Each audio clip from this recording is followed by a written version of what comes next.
Welcome to ACM's Vault of Cult. My name's Andy. On this episode we'll be focusing on 1984's should-be classic Supergirl. The movie came out to poor reviews and didn't do very well at the box office at all. I, along with many people, watched it on TV many times as a child and loved the film. We go back to it quite often, still quite enjoy it, more than a lot I think, but I think this is a movie in this comic book season we're doing well worth mentioning. Very influential. There's since been a Supergirl TV series and the characters appeared in many things and still going strong, in fact probably stronger than when the movie was made. I should be talking to Dan Champion from King Street Cinema. He's the managing director there, who also saw it as a child. He actually saw it in the cinema, really enjoyed the movie, just wondering what he thinks of it all these years later. And Barnaby Page, a film critic from the website Frame Rated. He's never seen the movie and was 18 when it came out. He watched the movie literally just before we done this podcast, and so we'll have his thoughts on it. Also, as a bit of a bonus at the end, I'll be discussing the Superboy TV series from the late 80s. I've got James Rowe, who's been on many times this season and become a bit of a regular, also from King Street Cinema in Ipswich. We watched an episode and we'll be talking about our thoughts on that. That was really fun, actually, something I haven't seen for many, many years. This is going to be focusing on Supergirl. And first of all, I had a conversation with Dan. She came in search of a cosmic power source that could save her world from destruction. I think I recognize the costume. From the producers of Superman, Alexander Salkind presents Supergirl, face to face with diabolical villains and heavenly romance. Starring Faye Dunaway, Peter O'Toole, and Helen Slater as Supergirl.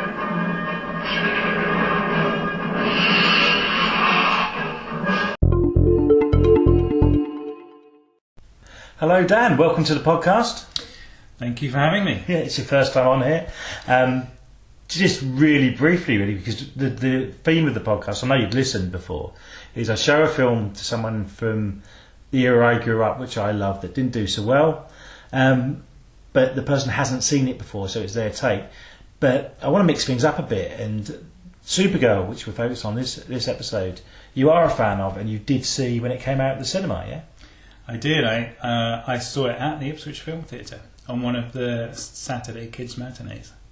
Excellent. Was that the first time round it came out? It was probably second run, so maybe sort of a year later. Would have been maybe late 84, summer 85. Okay, maybe. yes. So round time. Memories of it at the time. How did you come out of the cinema feeling, do you think?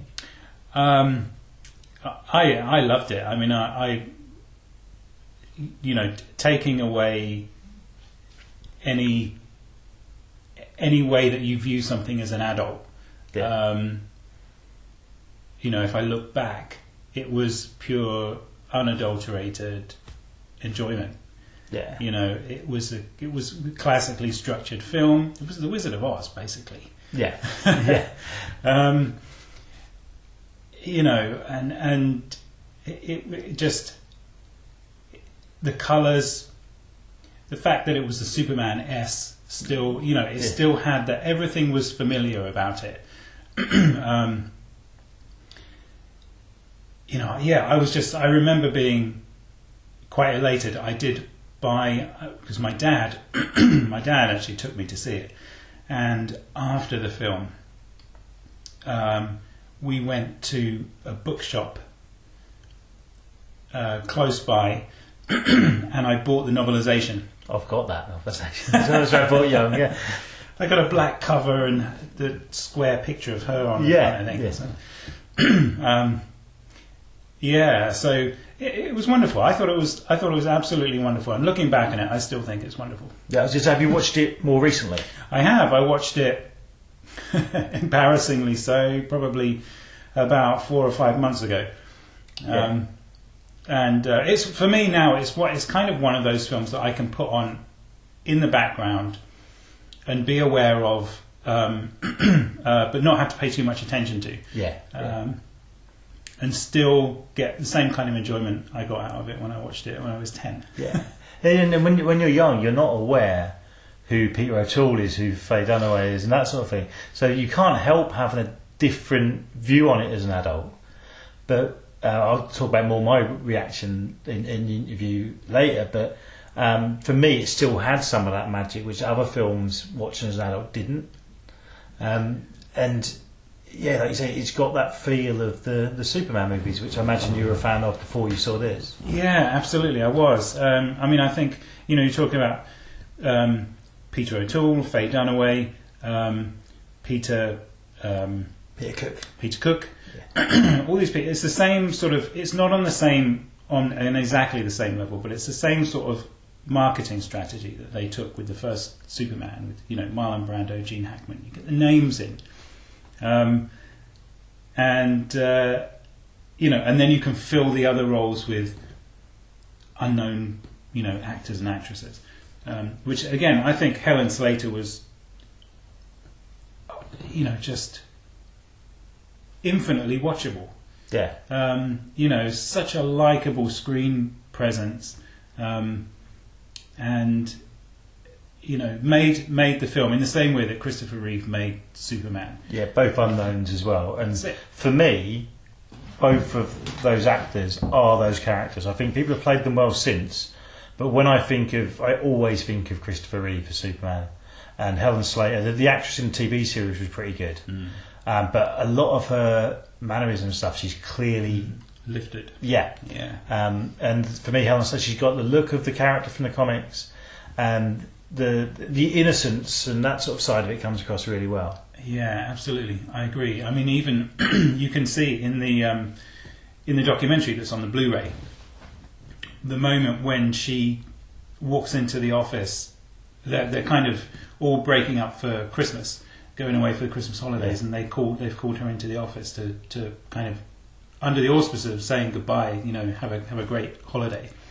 But it's really to tell her that she's got the part. Yeah. And it's a wonderful little moment. You can see, you sense everything that she then brings to that character. You sense in that one, that sort of 20 seconds where she's reacting to them, telling her she's got the part, and it's delightful. Yeah. Just glad you mentioned that documentary, because it's on the Blu-ray, and it's about 50 minutes long, and it's made at the time. It's introduced by Faye Dunaway, but you see the producers, the director. It seems quite raw, but it does come across that they're having fun making the film. I know they want to show that, but to me it seems genuine. And you even see like Peter O'Toole being a bit sort of cheeky Sid James with them at the point. Do you know the bit I mean? And it's very 80s, but it's a nice special feature to watch now instead of a retrospect, which would have been nice as well. But I really like that. Yeah, I think any documentary produced at the time is potentially more interesting than anything that could be made, following the creation of something. It's a time capsule. I think it gives you an insight into the processes that they had. Especially the director, Jeno Schwark, who directed Jaws 2, Santa Claus in Time, Santa Claus the movie, films that are actually now classics in their own right, in their own sort of world,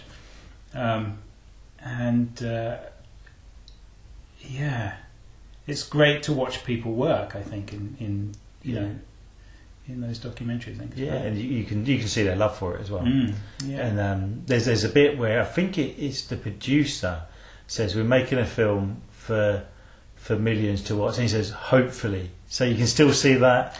And over time, millions of people have watched this movie. That's right. Hence, we're talking about it now, and they're going to follow up TV series, which totally didn't deny the film. Helen Slater plays the mum in it. She does. That's right.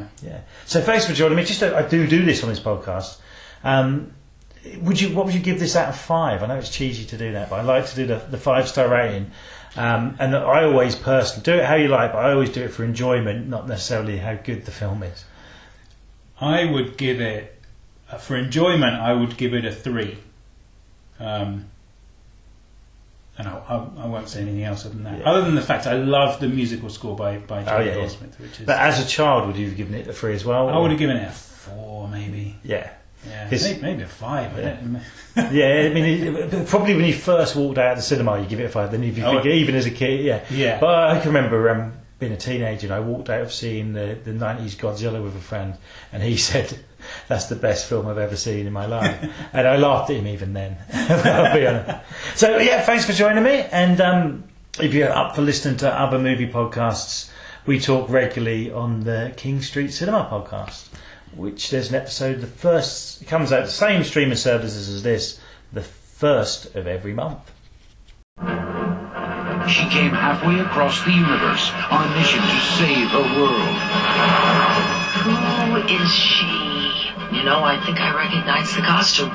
From the producers of Superman, Alexander Solkine presents Supergirl in her first great adventure. Wait one minute. I mean, you can do the whole number, leap tall buildings with a single bound? Yes. Like Superman. He's my cousin. Whoa. Supergirl on a secret quest that brings her face to face with diabolical villains. I'm considering nothing less than world domination. Unspeakable evil.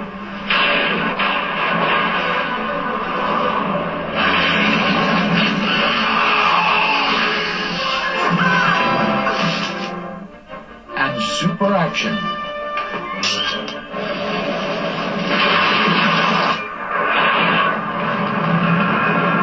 You've had your fun, Selena. The game is finished. Supergirl. Starring Faye Dunaway, Peter O'Toole, Peter Cook, Brenda Vaccaro, Mark McClure, Hart Buckner. And introducing Helen Slater as Supergirl. Rated PG.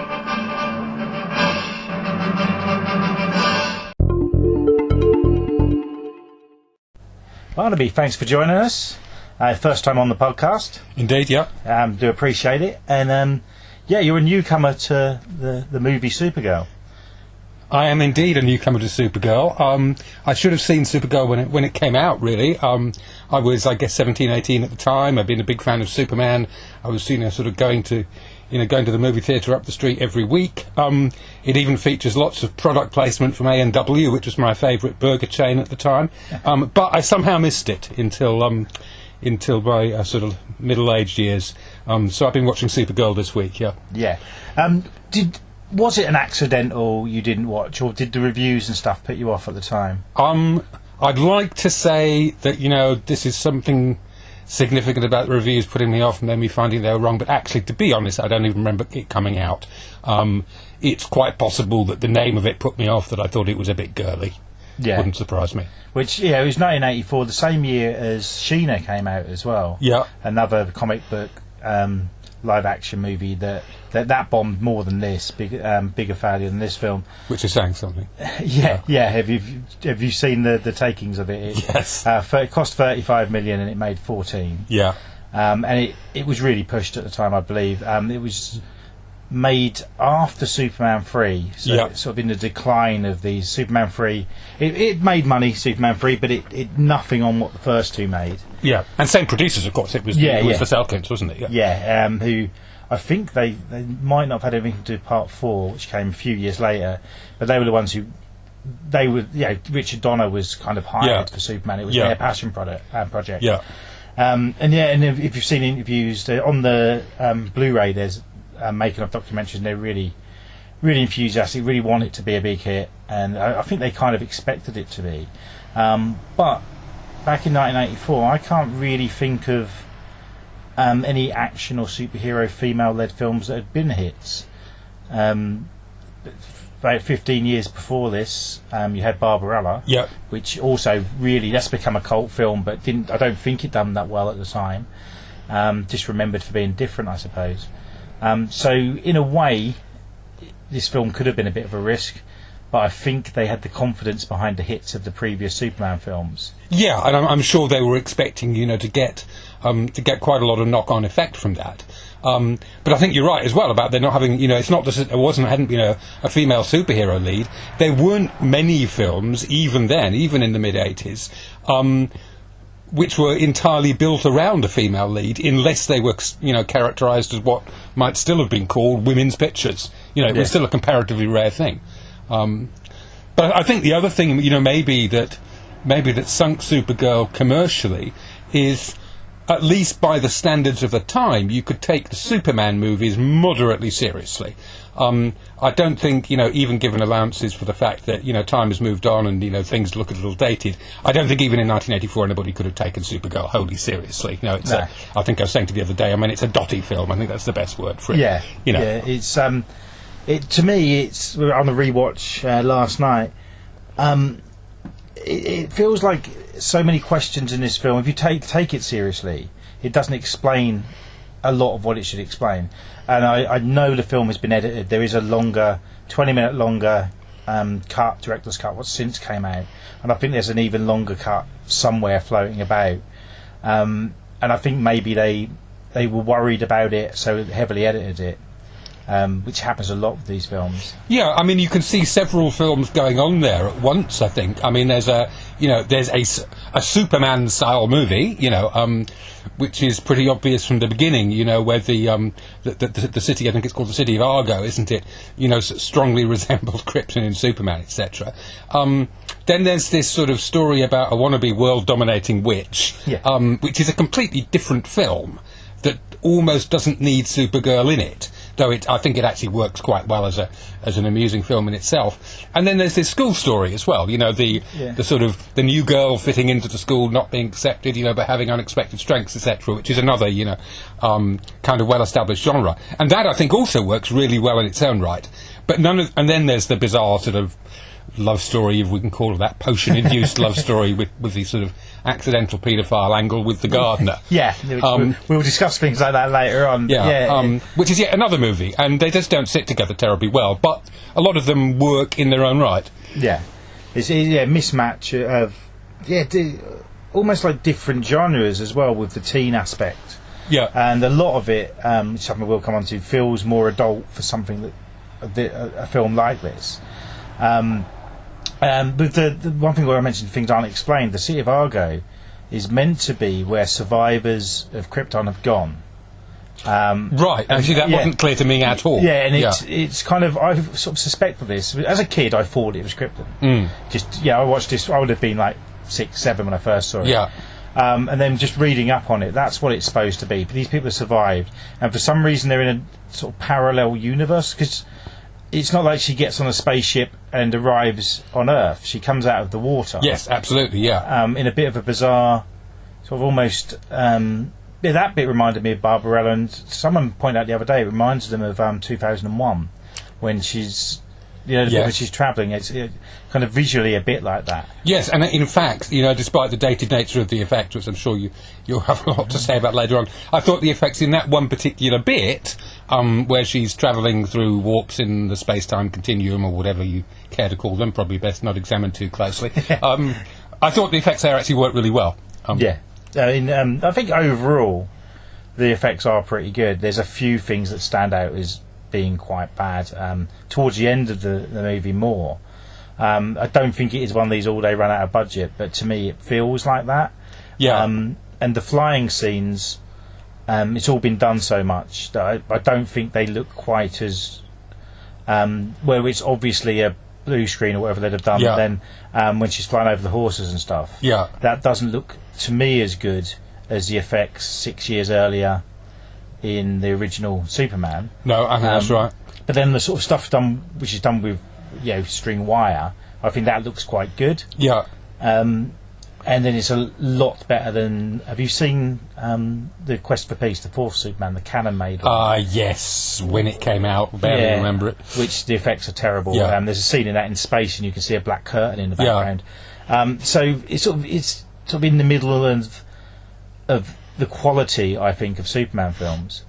I should really watch the third film, which I think Part 3 not being the success it was, should have been, affected this film, because it still made money, but it might have been that people who went to see it didn't like it. They went to see it because they liked the other two films. Yeah, sure. It's like quite often, an example I always use for things are the first Steve Martin Pink Panther film, which I will add, I quite like. I know people will what? It was a big hit. People went out of interest, and I think a lot of people didn't like it. And then the second film, because they'd made all this money, completely bombed. Yeah. And I think this is a bit, Superman 3, which I really like, is Richard Pryor. Yeah. I think would have been one of the first family-friendly films he was in. And I sort of see that as a Richard Pryor comedy that happens to have Superman in it.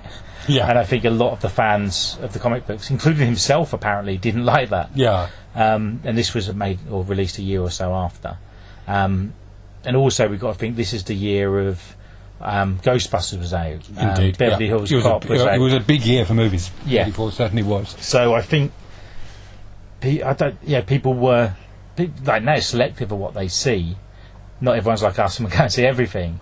And I think when there's a hype of something new like Ghostbusters, I think Romancing the Stone was the same year as well. Lots of films. It would have been a record. So I think people were wanting something different, and there's so many factors.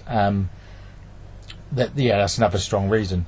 But this film is remembered, so I think it has become a bit of a cult classic. Yeah. And for good reasons, and I think we should touch on the things we liked about the film. I mean, should we just quickly discuss the plot a bit more? You sort of summed it up quite well there. You mentioned the three sort of different things that were going on. One thing I did notice on a rewatch, for a film of this scale, there didn't appear that many characters in it. There aren't really, and it's kind of odd as well because it introduces, I mean, at the beginning in Argo, it introduces some quite well-known actors. Mia Farrow, for example. Yeah. In what proved to be really throwaway roles. But the film would be much the same if they were completely omitted. But beyond that, no. I mean, it's not a large cast really at all, is it? No, and it's all happens in a really small town and around this private girls' school, isn't it? So there's not many even big scenes with extras, whereas we're used to seeing Superman in a big city. Yeah, very much. But when it comes to Mia Farrow, I think that's sort of a nod to at the beginning of the first Superman. You've got Suzanne York and Marlon Brando, of course, who are barely in the film but Indeed, big names. So I think they've done that as a... Absolutely, yeah. Wasn't Brando paid the most in history per minute of screen time, I think? Something like that, yeah. And his name was first on the original posters. It was him, then Gene Hackman, and then Christopher Reeve. And with this, Faye Dunaway's got the main credit over.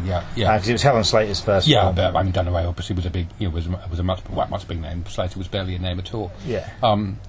Yeah, you're right. It is a very constrained film in that sense. As you say, there's the school and its immediate vicinity. There's the town, which is a bit of a sort of dusty nowhere place. It's not spectacular.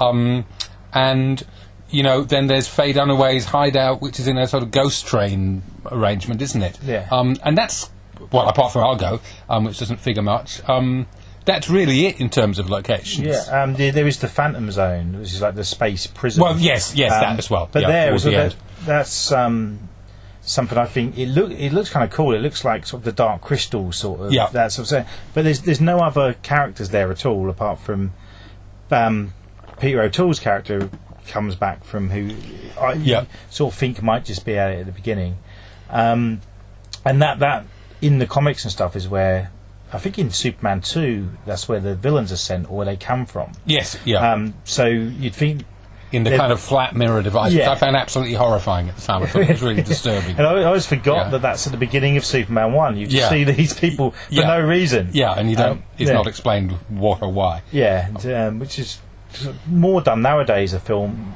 2 films, 3 films, a film back to back. But that was quite different back then. You do because so much happens in Superman, you kind of forget that. Yeah. So I think that bit's a bit underused. I just think that it makes the scale of the film seem a lot smaller than Superman 1 and 2 especially. But maybe that's what they're aiming for, make it more sort of quaint. I think possibly so, and I think perhaps that ties in as well with what you're saying about the flying scenes. And I think the difference there is really striking. The flying and they show up very very much as well in the difference in the music. Jerry Goldsmith's score, which I think is one of the best things about Supergirl. The flying music actually is lovely, but it's very different to what Williams did for Superman. In Superman, it's all about, it's triumph and power and excitement and speed. in the music, and also in the way the flying scenes are photographed. In Supergirl, it's much more leisurely. You know, she's not. It's almost as if she's flying because it's enjoyable, because it has a kind of aesthetic value. Yeah. She's not flying, you know, to save the world so much. Yeah, and you know, she's there to save her own home. Yeah. And it's the first people she encounters on Earth. In quite a scene I don't think will be done in the same way now. It looks like two guys are trying to sexually assault her. It does, yeah. Which, let's be honest, they are. Yeah, one of them wearing an A&W T-shirt, which makes you wonder how the product placement people at A&W sort of Yes. felt about the movie when it was released. And if I'm not mistaken, one of them was Max Headroom. Really? I didn't pick up on that. I think so. I'll have to double check that, but I think it was. So she comes to Earth, and she's enjoying it. I mean, no rush to. The reason she's there is to get a power source back from her own. Exactly. Which her and Peter O'Toole, just through pretty much messing about, end up sending to Earth. She's got to get it back to save the planet they live on. If not, it will die because it's the power source.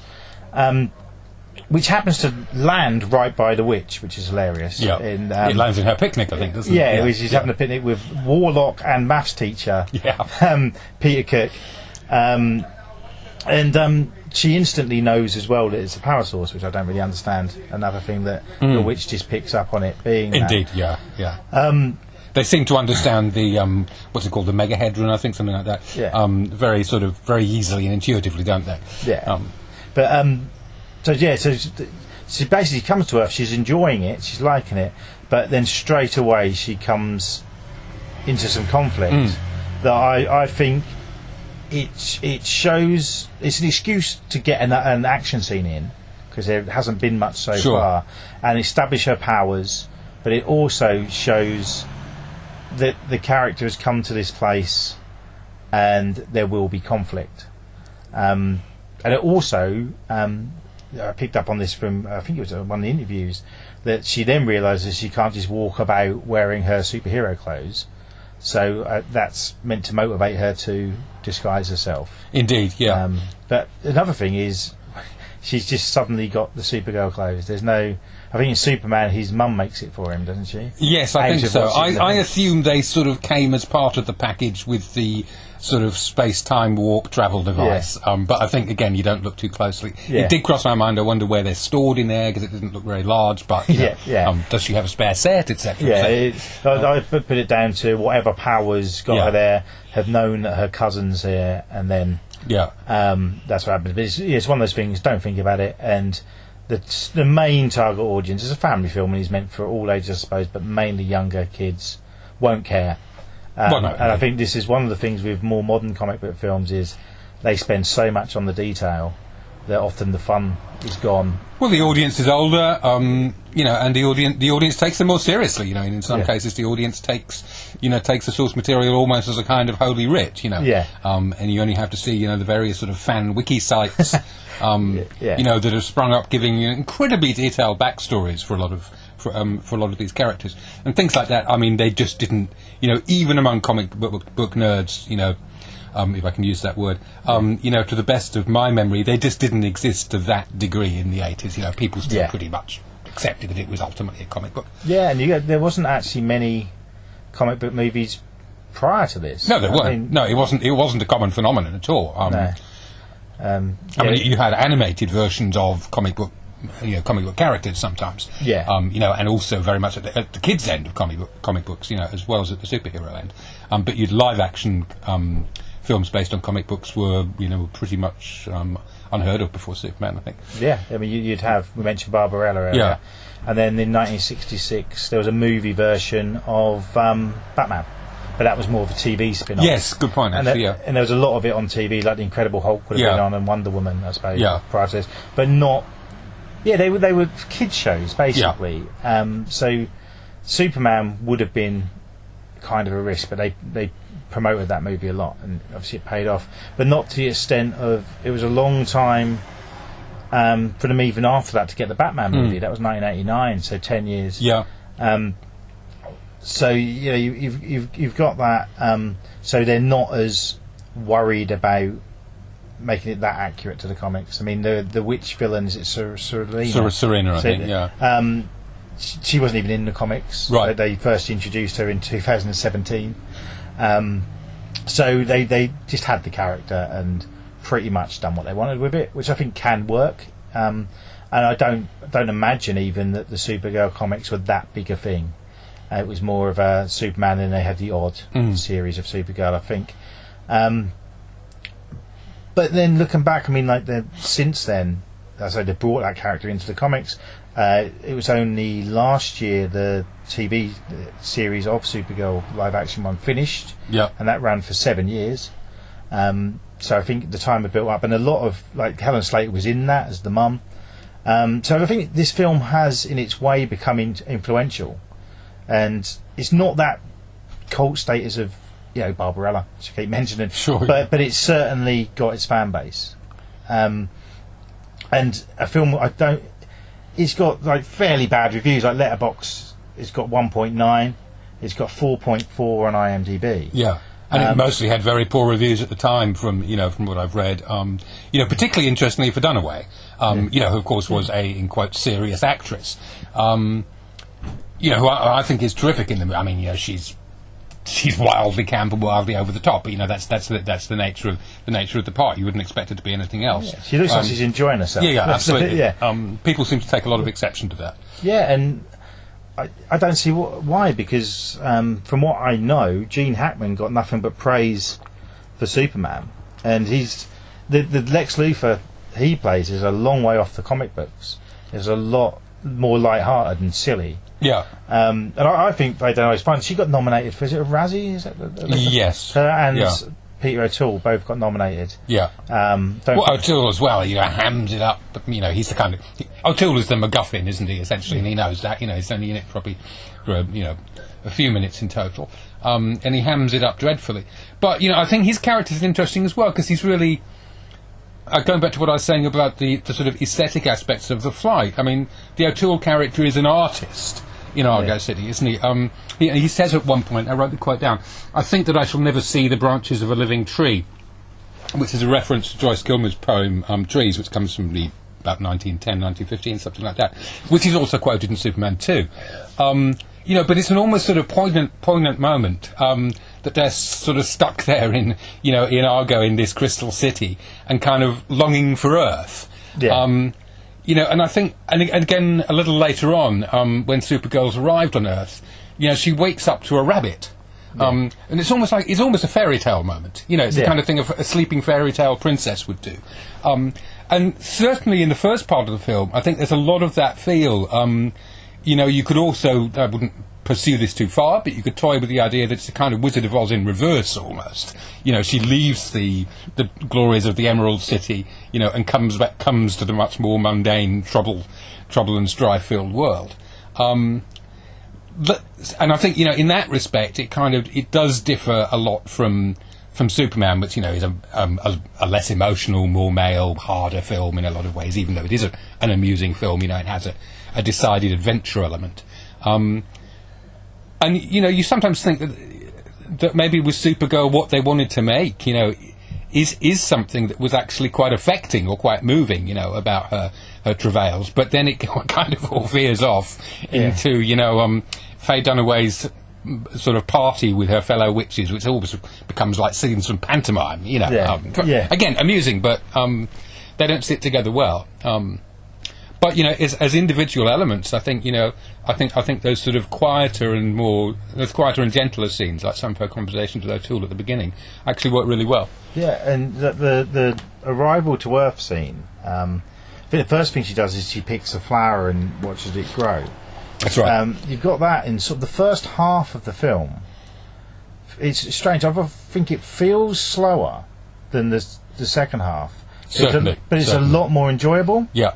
The second half's far more throwaway, and there's this big ending where there's a big sort of demon, which they must have spent loads of money on for the time, and that's kind of not what you remember. No, not at all. You remember the nice, quiet scenes from it, and there's an action scene with a bulldozer that is that's Crane, isn't it? Sorry, and that's far more memorable than the big villain at the end. Yeah, yeah.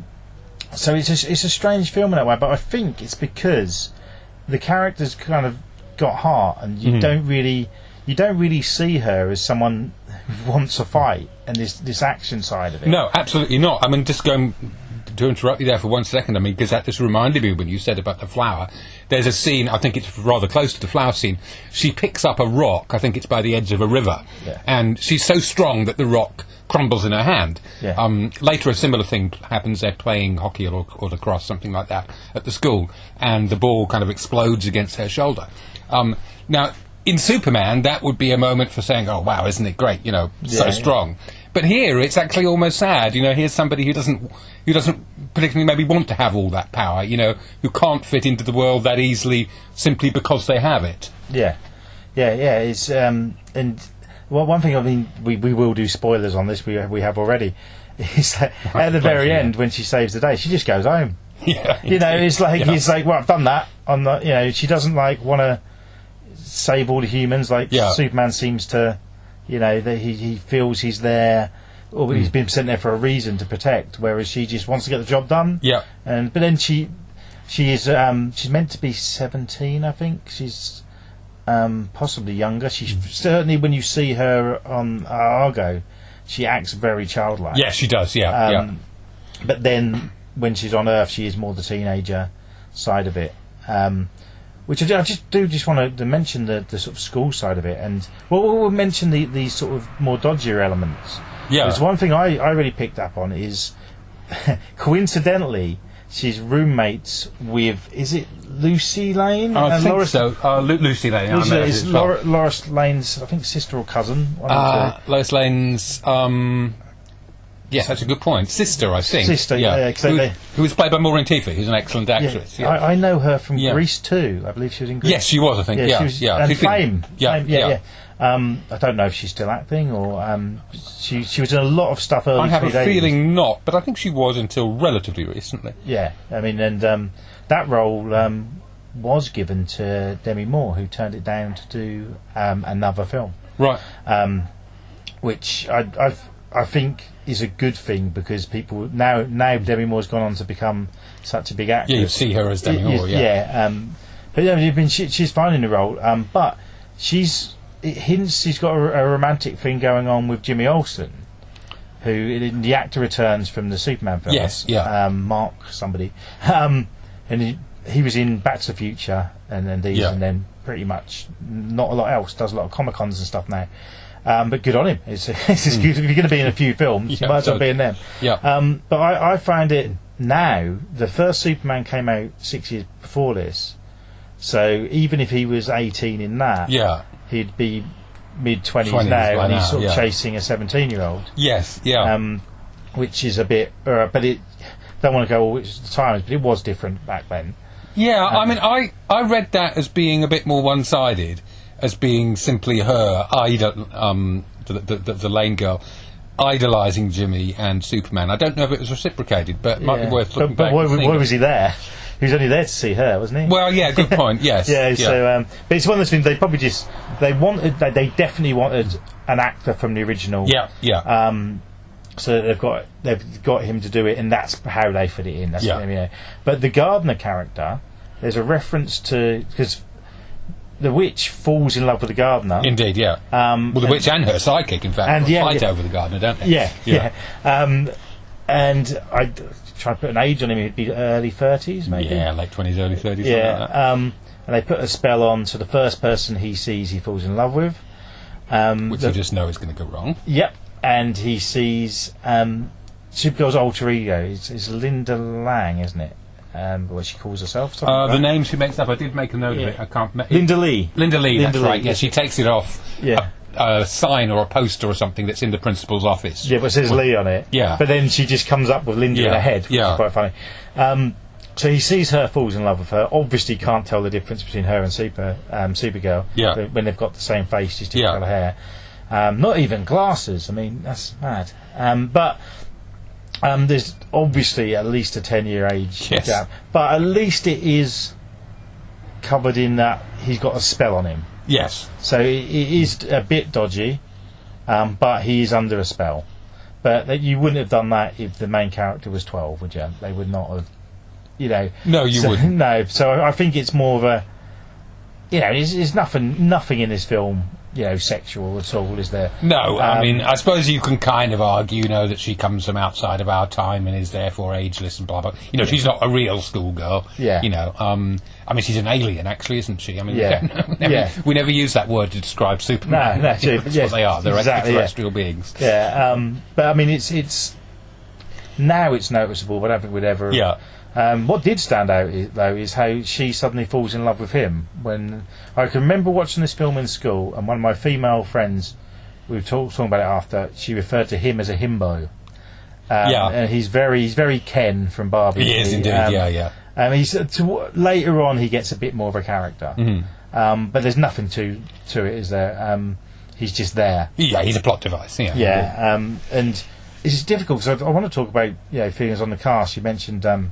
I don't know a few people, but with him, I can't say whether I think he's good or bad because he's not really given much to do. No, absolutely. I mean, I think he's.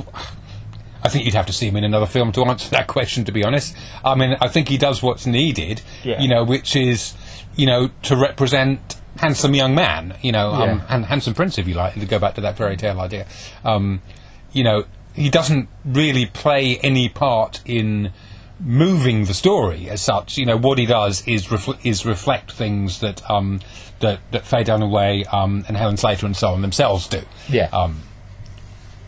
So yeah, I don't think you can say he's good or bad. I think it's a role that doesn't give the character any depth at all. But that's intentional. I think we're not supposed to get overly involved with him. He only exists in the context of the females. Yeah, which is a reversal because around this time it would usually be the female. Very much so, yeah. So that's quite interesting, but also interesting to think about. But to watch is one of the weaker things about the film. I think he could have had a bit more character, or maybe they could have made that character someone more of her own age. Yes. So it's more relatable to her. Yeah. So then you could understand why she actually falls in love with him back. Yeah. Or appears to, because she still buggers off at the end and leaves him. So yeah, I mean, it's things like that the main sort of pros and cons of this film is, if you ever think about it, a lot of it is a bit silly and doesn't make sense. Yeah. And that's one of those things. But it's also one of those things I didn't really care about when I originally watched it. So when I think about a film like this, I kind of have to put my head in that space of when I was a child and saw it. And also back then, no one cared whether it was a flop or not. Kids don't know that. I can remember talking to so many of my friends who loved Howard the Duck, for example, which was a bigger failure than this, I think. And I still think it's fun, and we've done an early podcast on that. But cast-wise as well, we've got her sidekick, who's I think she's a British actress who's been in quite a lot, who's okay. And I think with her and the Peter Cook character, I almost feel like they're fine in it, and they're quite funny, I think, but it's like they're put there for comic relief, but it's not quite done to enough effect. Yeah, I think I'd agree with that. I think the Cook character is interesting as well because he's again as with the gardener. I mean, he kind of really only exists in the context of Dunaway. That's what he's there for. Is to be sort of this kind of love-hate relationship he seems to have with her. Yeah. He's hilarious as Peter Cook is expected to be in these things. You kind of constantly feel he's going to take a much more crucial role, and I think it never kind of comes through to that. And I think the same you could maybe say of the sidekick character. To some extent, she's there so that Faye Dunaway has somebody to speak to. Rather than speaking to an empty room. Yeah, which in a way that in some fairy tales they'd have like a little creature pet or something. Indeed, yeah. But yeah, it's interesting how she starts off, they're like equal witches, but she sees that Faye Dunaway's character's going too far. Exactly. So in a way, she could act a bit like her conscience. Yeah. All just to make the audience aware of the younger audience aware of the. But I think she's perfectly likable in it, and just there's a few bits where she says a few like one-liners, so to speak. Yeah. But don't quite work. But I think if the script was a bit better, she could have been funnier. Yeah, and you're right, they do start as equal witches. I mean, to the extent that actually I think it's when we very first meet the sidekick character, Faye Dunaway is coming back, I think, from her picnic with the maths teacher stroke warlock, where the strange device has fallen into the mayonnaise or whatever. And Faye Dunaway gets into the ghost train stroke apartment, and she calls out something. She doesn't actually say, "Hi, honey, I'm home," but it's close enough. Yeah. And I thought, wow, this is a bit daring. You know, this is the same-sex witch couple. Yeah. And I actually thought that he was going to go in that direction for a little while, until, of course, the gardener appears upon the scene. You know, and perhaps one of his functions areas to underline this is, you know, not that kind of couple, kids. You don't need to worry. Yeah, and that would have been interesting if it went that way. Indeed. But back then, I don't. Not in '84. No, it wouldn't have. But now, especially in sort of comic book things, they really push that. So that would have been, but maybe not for villains. You know, it's that. Well, there's that too. Yeah.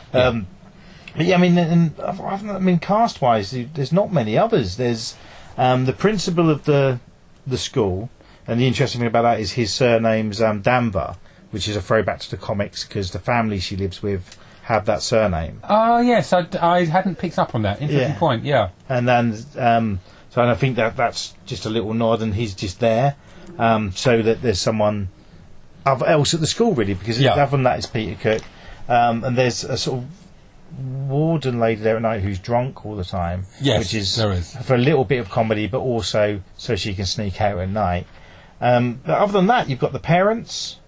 There's some random kids who sort of hang about with them. Yeah. There's a bully at the school, very cliche bully. But yeah, this is something I hadn't really picked up on until this rewatch.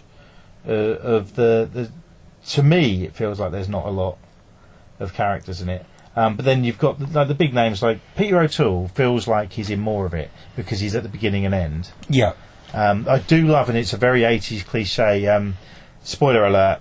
He dies or appears to die. Yeah. And how many 80s films does someone fall down a pit or off a building and arms waving? Yeah. But I thought that bit looked good because it's not like in Die Hard where the background's real. It was an actual pit. So to me, the effects look great.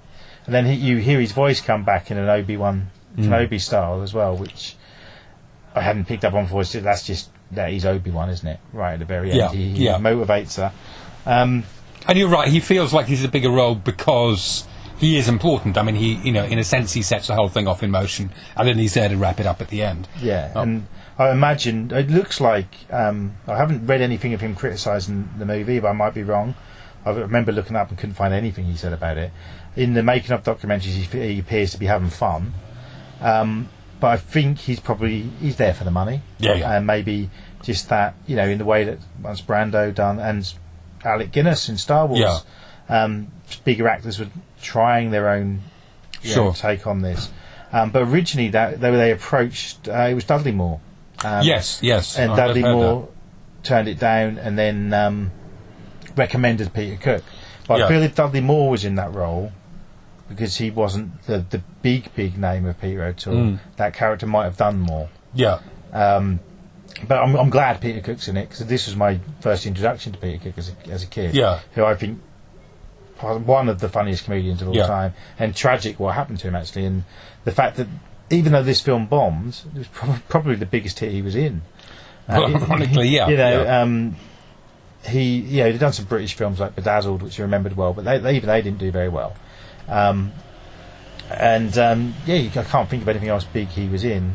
He pops up in a few films like Great Balls of Fire and things like that.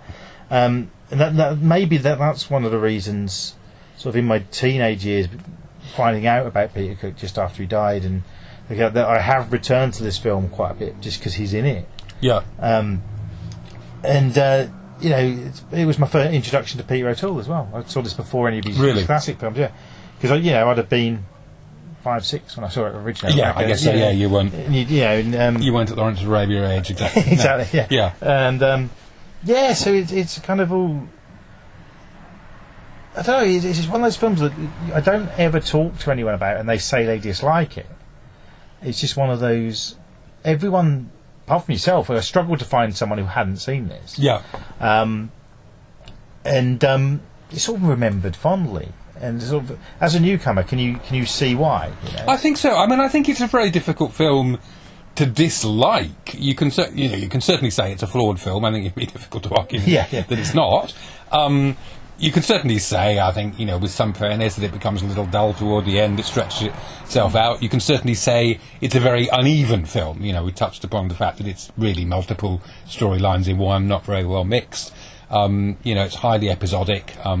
You maybe don't always really have a great feeling of a mission, a challenge for the central character. I mean, it's quite easy at times in Supergirl to forget that she is actually here on Earth to get back this megahedron egg type thing.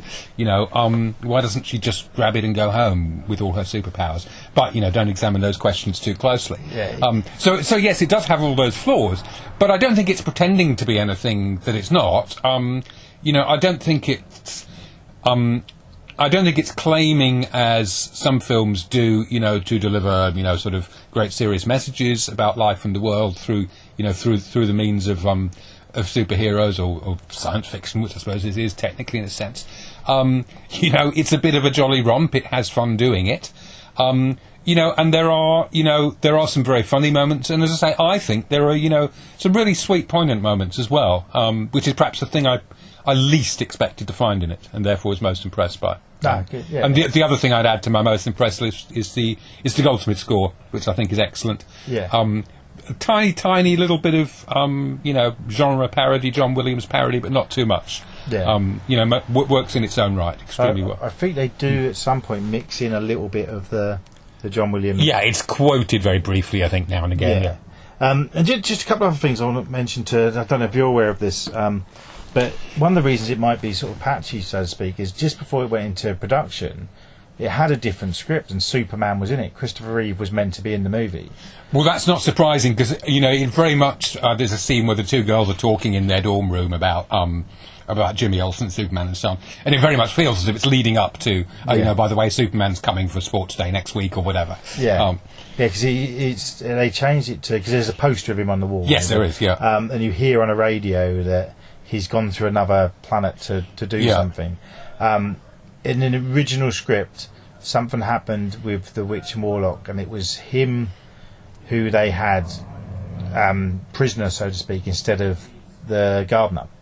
So Supergirl was rescuing him. Oh, wow. And I don't know whether it was contractual or Christopher Reeve didn't want to do it in the end. It must have been something contractual, because once he'd said he'd do it, I don't think he could get out of it.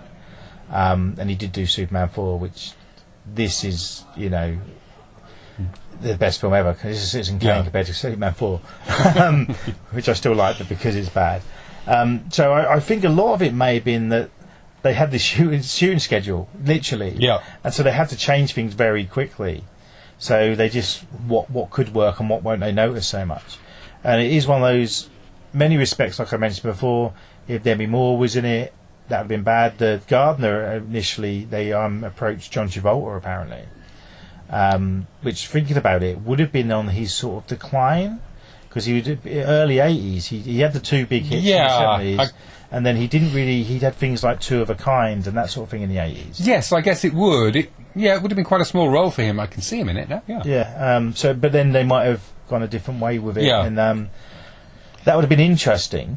They would have had to go a very different way if they'd, if she'd had to rescue Superman rather than the gardener, because it would completely change, the kind of dynamic, the implicit dynamic between Supergirl and Superman. It would imply Supergirl is more powerful than Superman. It would imply that, big bulldozery things as well as lumps of Krypton can disable Superman, or at least potions. I think they'd have had to have brought some kryptonite into it or something. But that is a thing that comes up in the comics and the TV series, that she is the stronger character. That is something that they have done before. But I think that would have made the film a lot more interesting. Certainly, It could have actually ended up working for the franchise a lot better. The fact that they crossed over straight away, and I think they would have, even after Superman 3, an audience like the young lads of 10, 11, who would have liked the other ones at that point, would have probably been more likely to want to see it if Christopher Reeve had been on that poster. Yes, sure. So I think would they have liked Christopher Reeve being second fiddle to Supergirl, though. I don't know. Yeah, that's true. But I think he would have got them in. Well, and there's that. And they'd have thrown in an action scene with him. Yeah, sure. And then, no doubt, at some point before or after, he'd have saved her as well, because that's how they do these things. Yeah. So it's one of those that, it's a different film to what was intended.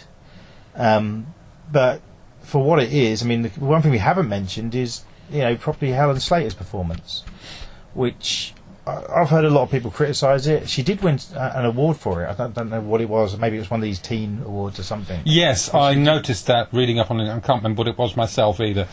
But she did. So she got some praise for it. I think it was her first movie, and straight afterwards, she filmed it before this was released. She had The Legend of Billie Jean, which would have been set to be another sort of big hit, but failed as well.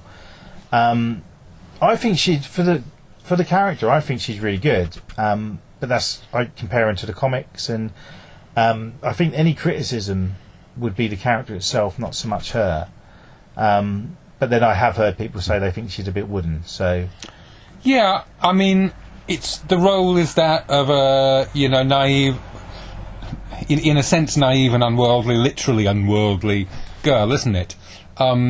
She's not a conflicted person at all. She has that kind of transcendence that alien characters tend to have. Actually, you very rarely see a movie with an alien who's got problems with depression or substance abuse, whatever. Aliens rise above all that. And so that's the same. It's the same character here. And so, I think there is necessarily a degree of woodenness to it, but I think she carries it off really well, and I think she's genuinely charming in her delight at some of the moments early on as well, when she's first encountering the world. You can believe that's real. Yeah, and you got to think as well, the amount of screen time she's got is a lot. I mean, other than you see a few scenes with the Witch and Warlock. But when you think of the first Superman, a good half an hour, if not more of that, you don't even see Christopher Reeve. Indeed, because you've got the long intro coming from Krypton. Then you've got a different actor plays him as a teenager. Him as a young boy. And then there's stuff with Lex Luthor as well. So she has to carry this film, I feel, a lot more than Christopher Reeve did the original Superman anyway. And now, especially all these years later, I can't really see anybody else in that role. But in a way, I think it's really affected her career, because she's still known for this movie. I did do a podcast on Legend of Billie Jean earlier on in the series of it, and the bloke I showed it to really enjoyed it. And then since doing that, a lot of people have told me they grew up really enjoying it as well. Other than that, she was in Secret of My Success with Michael J. Fox. Oh, right, a big hit. She was a female interest in that. And she is in City Slickers. She's she's the girl who goes with them in City Slickers. Is she? Yeah. Again, another I haven't seen for a long, long time. But but she's quite forgettable in that. And she's, what else was she in? Judge Reinhold's girlfriend in Ruthless People, the Danny DeVito film. So she's only really starred in the two films. And since that, she's, as well as a music career, she appeared in Smallville and the Supergirl TV series. So I think it's a strange one, because she could have gone off to do become a Harrison Ford type after Supergirl, but she's gone the Mark Hamill route. Of keep returning, and but that, I feel that's through no fault of her own.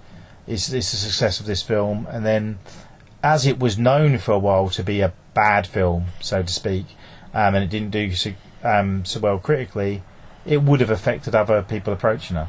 The other starring role, she, as I say, was filming while this was about to be released. And particularly if it's the beginning of your career, you become so associated with that role. It's very difficult to to separate you out in the public's mind as well as in as well as in filmmakers' minds. It's a shame. I mean, the same thing happened in this sort of superhero bit of the show I'm doing, last few episodes.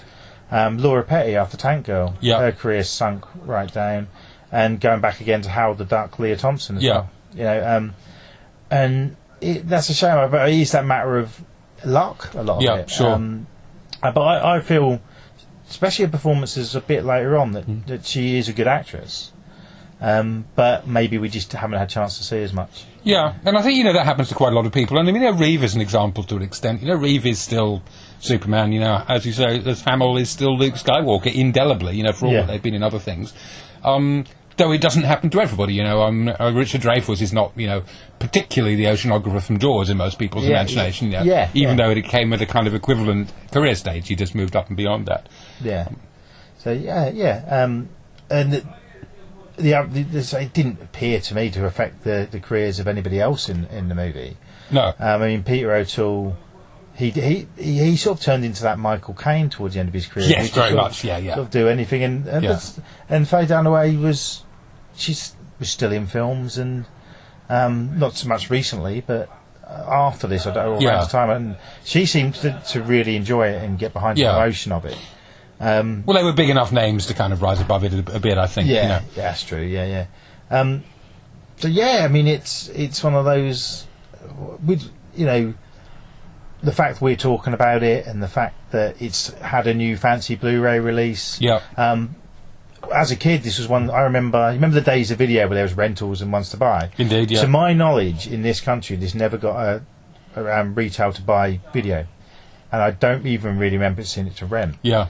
So it was one that quite often these films do really well, or so really badly at the cinema and then do well on video. Yeah. I'm not sure this even had the chance to, which is a shame, I think. Indeed. And it's, with kids especially, they might not, the parents might want to take them to the cinema, or they don't get the chance in their homes. They could have had the chance to enjoy it. Yeah. But then I do remember it being on TV quite a bit. Right? Yeah. Christmas and bank holiday type film. Yeah, which it's kind of amply suited for. Yeah. And, well, maybe if the, as you say, the appearance of a Blu-ray sort of suggests there's kind of new interest in it. So, maybe stick around 2 years and we'll be sitting here again to discuss the reboot, Yeah, which, so you say that. The new 3 hour, 30-minute long, first part of a trilogy, Supergirl. They, I don't know if you've seen recently, they filmed pretty much all of this Batgirl movie.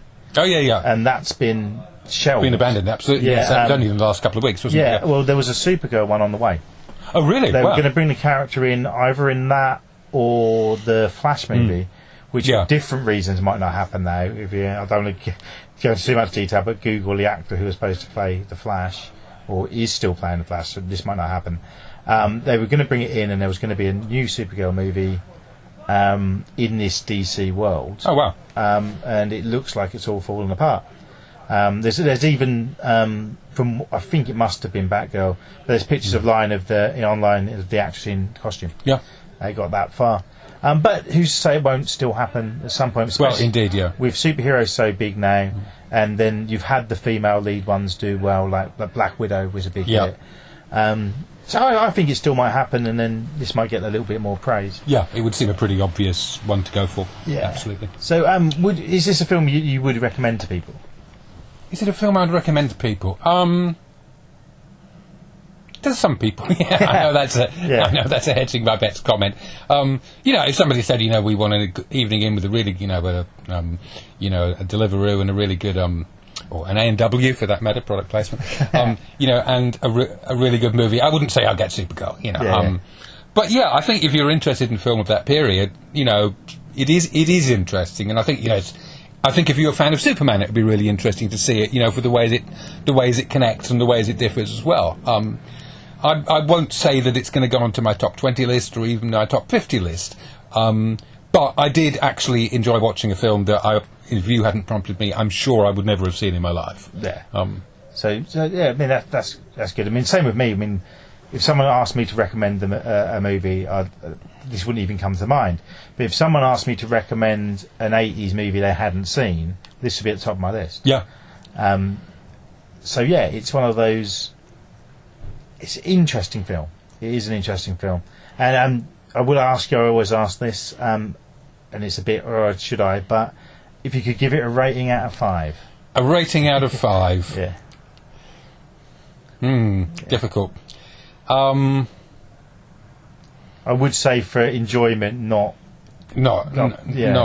artistic quality. Yeah. I'm going to be really, really difficult and say it's about a 3 1/4. Okay, that's fair.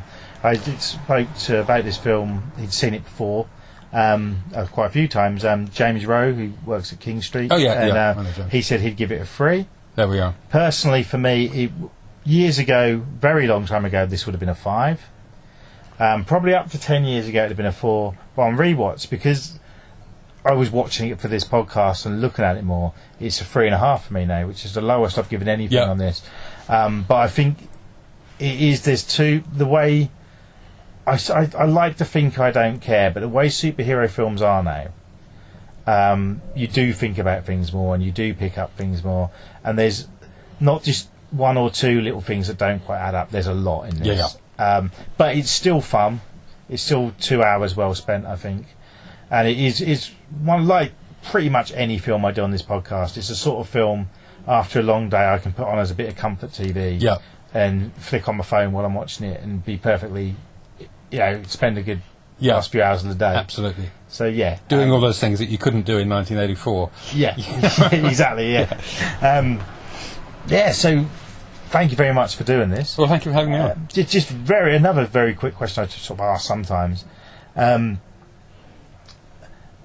Can you think of any film you reckon from this sort of 80s, 90s era that you really enjoyed that didn't do well, that possibly I wouldn't have seen? I'll put you on the spot. You have. I mean, just thinking of that particular year, because 1984 is a year I remember very well, because it was the year I turned 18, so, all sorts of things in life were happening for the first time. It was, among other things, the year I went out to work full time, the year I moved out of home and lived on my own. So I remember that year, and I remember a lot of what I saw at cinema. A film that really struck me that year was, and very few people know it, was a little Australian movie called Man of Flowers, which is a very weird kind of half-comic tale of sexual obsession, I suppose you'd say. I think I have a disc somewhere. It's incredibly difficult to come by. But if I do, I'll look it out and lend it to you, and we can do a podcast on it one day. That's a good idea, because that's one thing I don't know if I've mentioned this to you when we're not recording. I'm going to do a few episodes or half episodes each season of role reversal. Oh, right. So someone shows me a film, and I've not heard of that. I don't want to generalise, but I tend to like Australian films. Yeah. So I'll definitely give that a go. I'll look that out for you. Excellent. If not, I'll see if I can track it down myself. You say it's quite difficult. Yeah. Well, I looked for it in connection with an article I was writing quite a while ago now, 5 years or so ago, and I could not get a disc anywhere. I think there was one on eBay for like £300 that turned out to not actually exist when you ordered it. It was that kind of thing. Right, yeah. But then, quite by happenstance, I actually found that a friend of mine had a copy, and they lent it to me. Okay, cool. Well, thank you very much. And we spoke for nearly an hour about. Have we really? Well, that's pretty cool. Well, that says something about the film in itself. Exactly. Thank you very much. Thank you.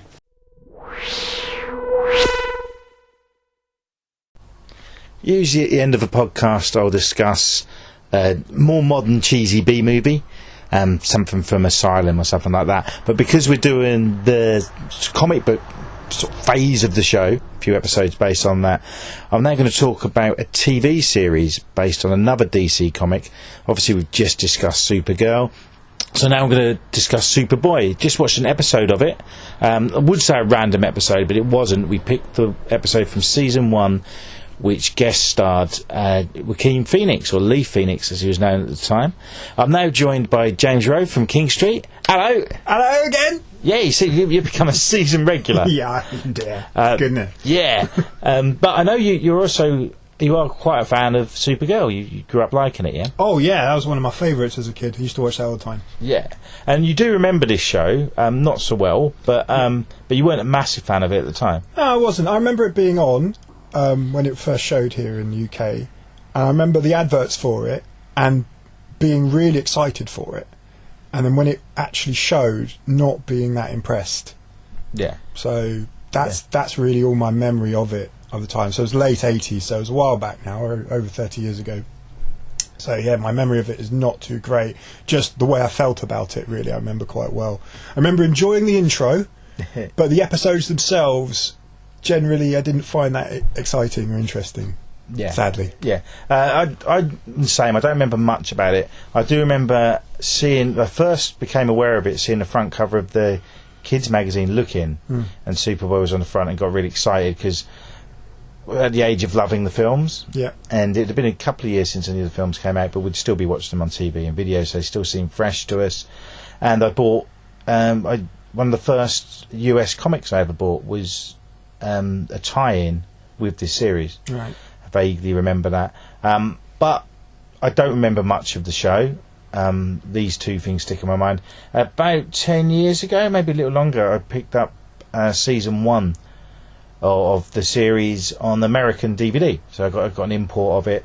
And at the time, I just sort of... I think I mainly just watched the special features on it and the odd episode.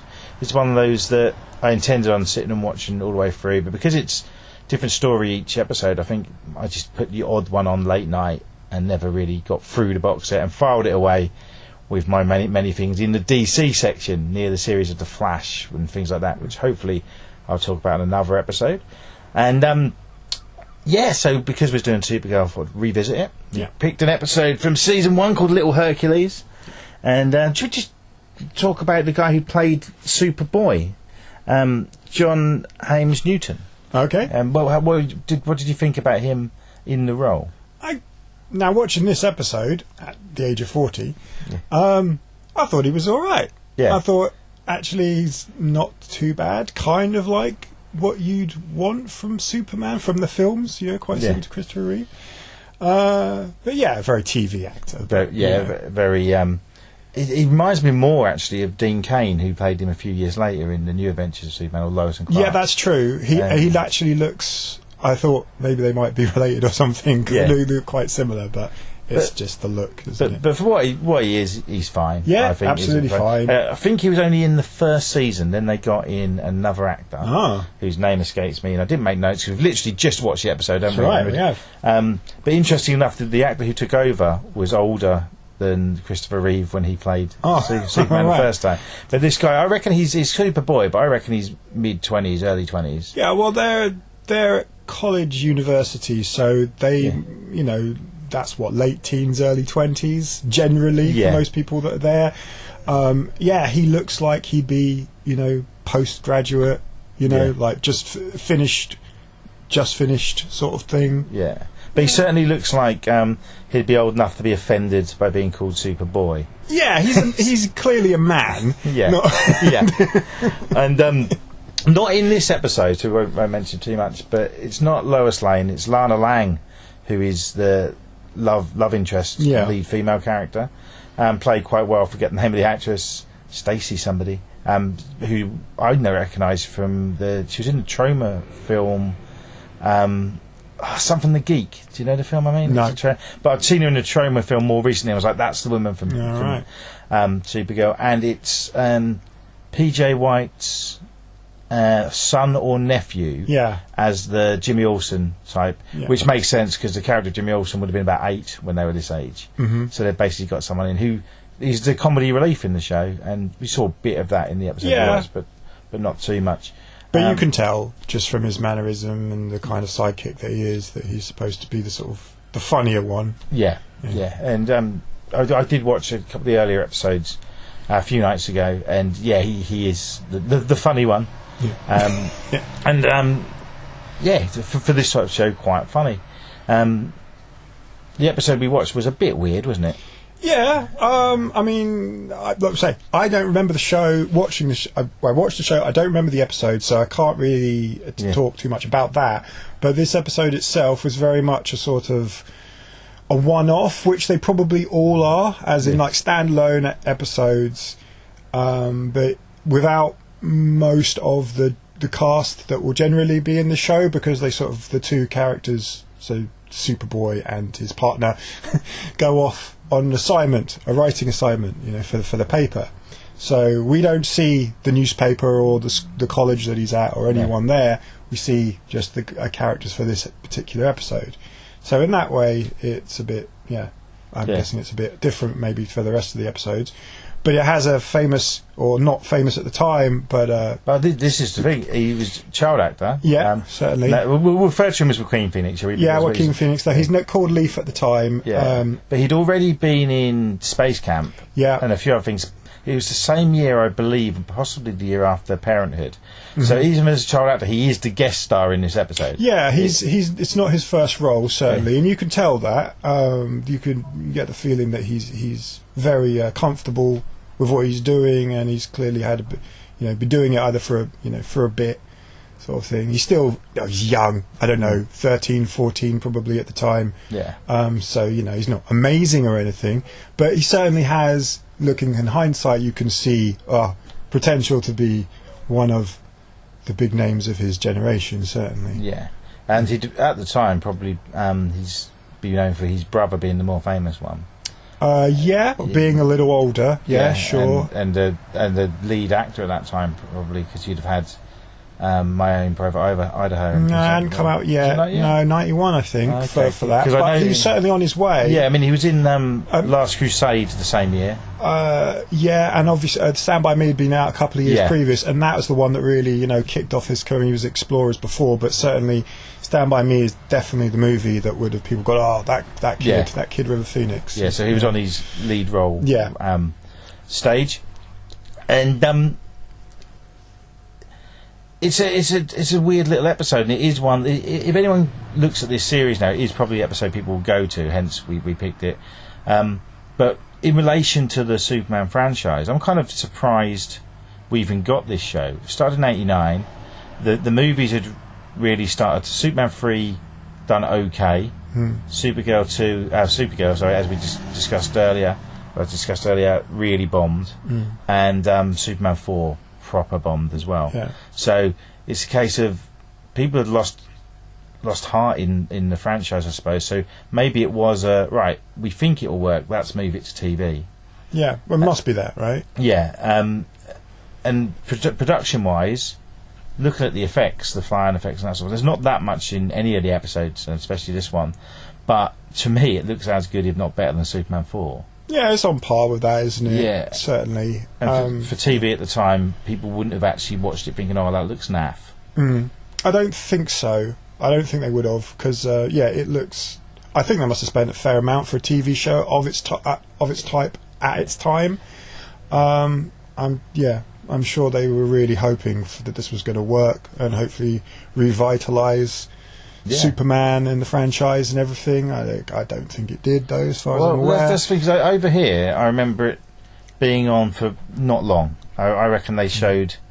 I do remember it changing sort of time slots. It was on the weekends. Yeah. You said you remember it on Sunday. Yeah, but I seem to remember it one week being on a Sunday, sometimes on a Saturday. Right. Never the same time, but in the afternoon, which couldn't have helped in this country. Definitely wouldn't have, no. But research shows it ran for 4 seasons. Right, but not here, though. I don't think so. I don't unless, think so my other thought is it might have moved to Sky. It was on ITV first. That's very possible. And then probably moved that to... probably did happen. It would have been the time that Sky was really kicking off, at the end of the 80s, beginning of the 90s with The Simpsons. Yeah. That's always, to me, that's when Sky, really happened. Yeah, everyone wanted to watch The Simpsons, and for me as well, WWF wrestling. Yeah, of course, WWF as well. But Simpsons was its thing to really sell. Yeah. This is the only place you can watch The Simpsons will be on Sky. Yeah. So I don't know, but I seem to remember-ish that's what happened. But I think it's a kind of forgotten show. That's hence we're talking about it. I did really enjoy this episode. Yeah, I did too. I think it's nice. It's kind of...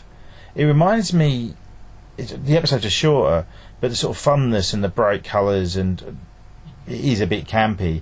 It reminds me of... It would have been about a decade before the Wonder Woman series. Yeah, sure. And this would have probably been the first...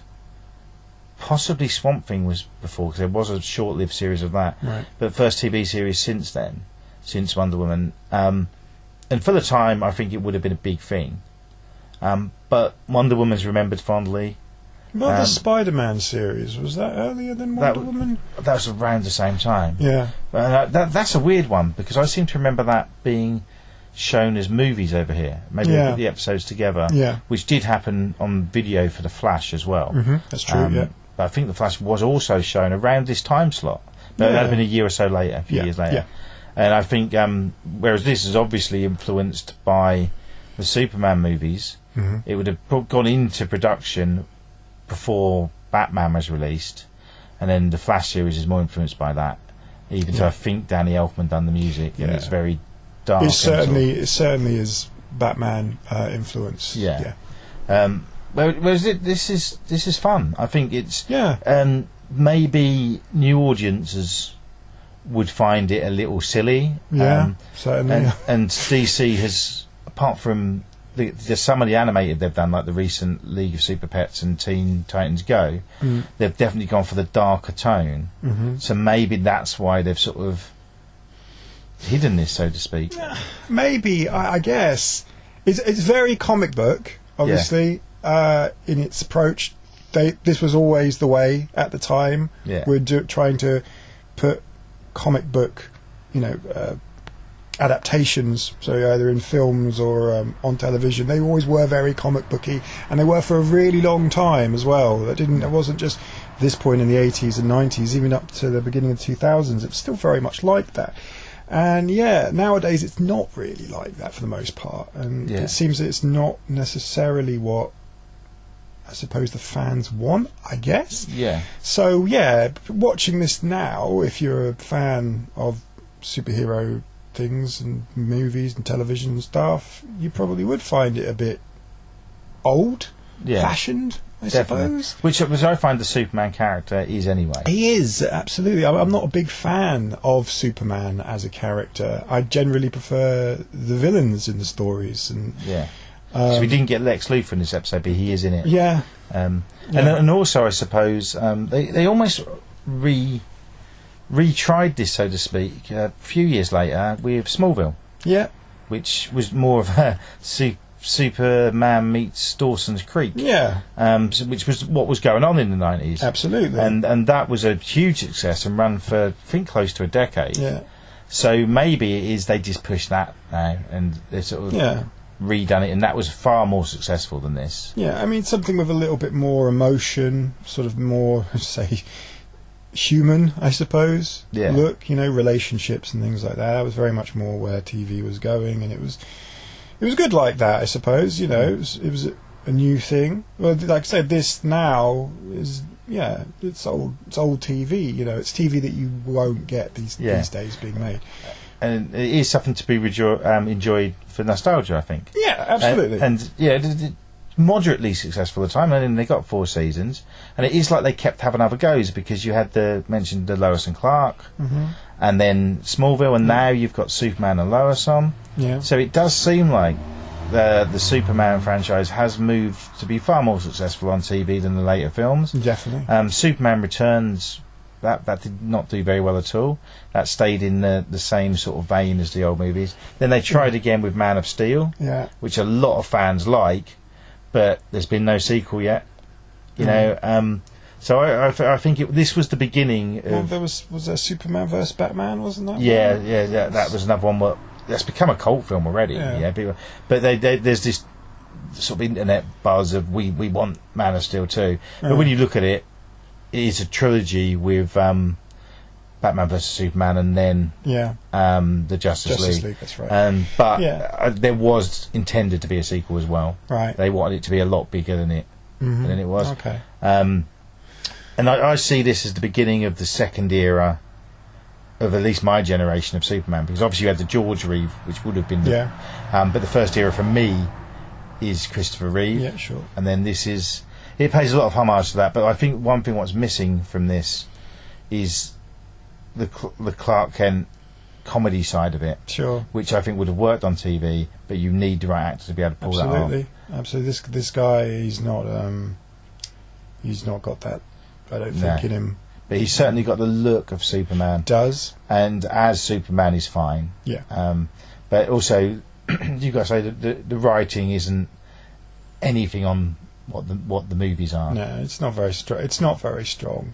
But I think the way that I think the editing of the episodes themselves was pretty good for TV. I think, well, at least this episode anyway, was, I thought, shot fairly well as well. So it was fairly exciting as for what it was. Like, Yeah. I think, it was actually much more. I was much more impressed than I thought it was going to be. So Yeah. that was good. Yeah. And the theme tune and the music was. They didn't go for the John Williams, but No. it had that feel, Yeah, and it had that hero type vibe. certainly hero. Yeah, Yeah. hero vibe. Yeah. Which I liked. I mean, it's not a groundbreaking TV show. No, probably at the time it would be. Yeah. But it's certainly fun, and it's a sort of program like I've got the DVD here that I will get through more episodes. I mean, if you look at the titles of them, just got the screen still up here. Black Flamingo, War of the Species. It's that sort of very, very comic book. Bird Woman of the Swamps. Yeah, that Brilliant. sounds good. And it's not actually unlike the Buck Rogers series, which we discussed before. So thanks for chatting about it. Yeah, you're welcome. And It's great to watch an episode. Yeah, it's fun. Yeah. If you want to get hold of it, I mean, you can still get the later series are easier to find on eBay and things like that. But who knows? Maybe it will show up on a streaming service or something. Yeah, I would have thought so. Soon, yeah. Especially if they do revamp Superman, which they're bound to do again very soon, every other year. Yeah. Thank you very much, James. Yeah. See ya.